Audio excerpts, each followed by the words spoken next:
오늘은요, 청주 엔도내과의 원희관 원장님과 함께 하겠습니다. 원장님 안녕하세요. 네. 오늘은요, 당뇨 경구 혈당 강화제 SGLT2 억제제 계열이라고 들었는데 네. 이게 비만인 환자를 위한 경구 혈당 강화제라고 네. 들었어요.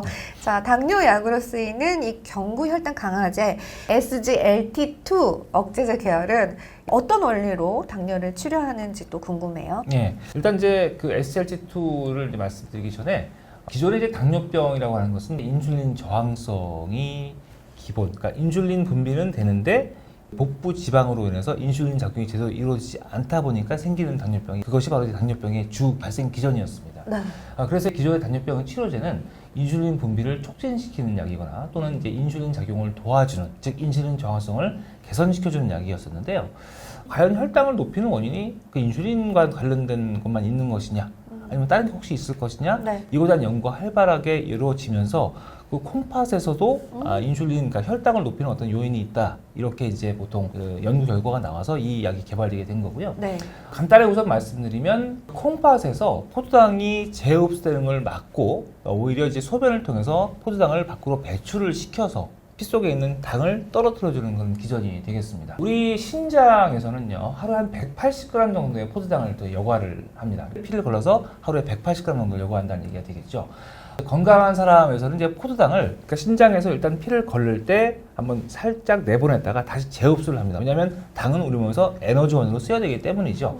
이제 그런데 그 혈당이 높아지면 높아질수록 그걸 갖다가 정상 혈당을 유지하기 위해서 더 많이 재흡수를 하는 그 이제 방어기전 같은 게 있습니다. 네. 예, 혈중에, 그러니까 혈당이 높아지게 되면은 신장으로 유입되는 혈당의 양도 되게 높아지잖아요. 그죠? 네. 그렇기 때문에 포도당의 재흡수가 쭉 되다가 결국은 신장에서 이제 포도당이 더 이상 높아지면 안 된다. 그런 역치가 뭐냐면 혈중 농도가 198일 정도가 되거든요.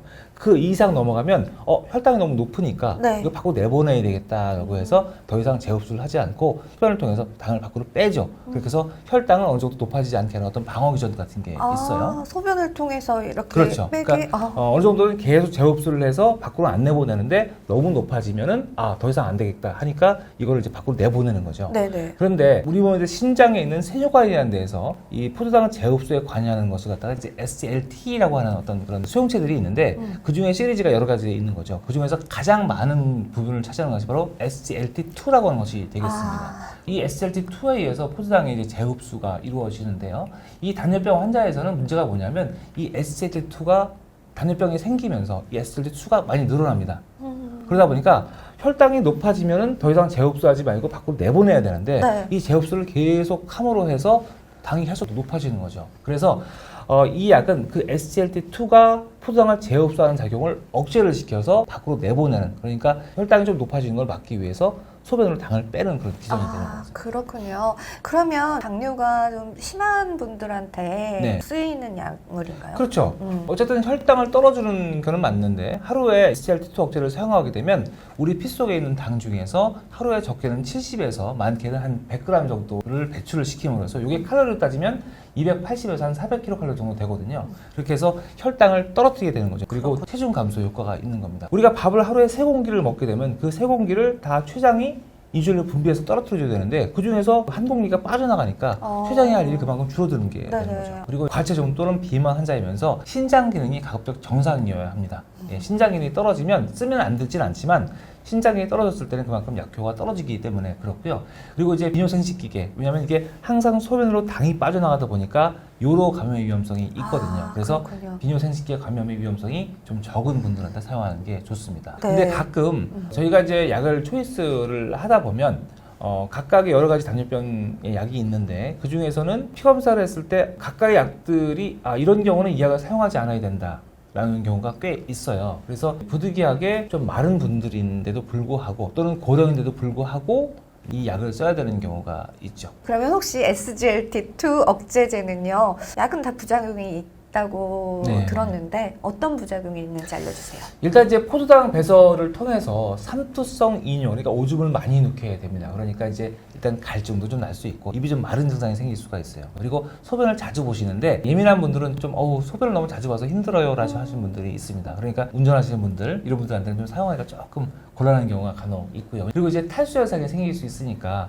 탈수가 생기기 쉬운 뭐 고령자라든지 또는 이제 이뇨제를 사용하시는 분들, 어떤 예를 들어서 이제 몸이 자꾸 부어서 또는 어떤 뭐 심장 질환 때문에 이뇨제를 사용하고 있는 분들, 이런 분들한테는 조금 조심해서 사용하는 게 좋겠죠. 그래서 저 같은 경우는 이뇨제를 사용하고 있는 분들에서는 어느 정도 이뇨제 용량을 줄이거나 빼고 또 이 약을 쓰기도 합니다. 소변에서 당이 항상 나오다 보니까 요로 감염, 특히 남자분들은 거의 그런 경우가 없는데 여자분들의 경우에 100명당 한 2명꼴로 이제 그 질염이나 방광염이 생길 수가 있어서 그렇군요. 이제 그런 것들이 부작용이 되겠습니다. 네. 그리고 이제 사실 일반적으로는 보통 65세 이상의 고령자에게는 좀 사용을 좀 자제하라고 하고 있는데 그 이유는 뭐냐면 체중 감소 효과가 있고 수분이 빠져나가다 보니까 고령자에서는 좀 기운이 없어 하시는 경우가 네. 있으세요. 예, 그래서 고령자에는 사용하지 않는 게 원칙이긴 한데 고령자라고 해서 무조건 사용하지 못하는 것은 아니고요. 어느 정도 약간 비만한 타입의 전신 상태가 나쁘지 않은 분들한테는 또 환자분들이 원하기도 하십니다. 살 좀 빼고 싶습니다 할 때 그럴 때 사용하면 효과를 많이 볼 수가 있죠. 그렇군요. 중요한 것은 뭐냐면 환자 개개인마다 비만한 사람들 하나하나 다 상황이 다르지 않습니까? 맞아요. 그렇기 때문에 적절하다고 생각되는 약이 있으면 사용해서라도 그 비만을 좀 개선시키고 당뇨병을 예방하는 게 낫지 않나 저는 생각을 하고 있습니다. 네, 알겠습니다. 오늘도 도움 말씀 정말 고맙습니다. 네, 1편부터 4편까지요. 청주 엔도내과의 원희관 원장님과 함께 당뇨에 대해서 알아보는 시간이었어요.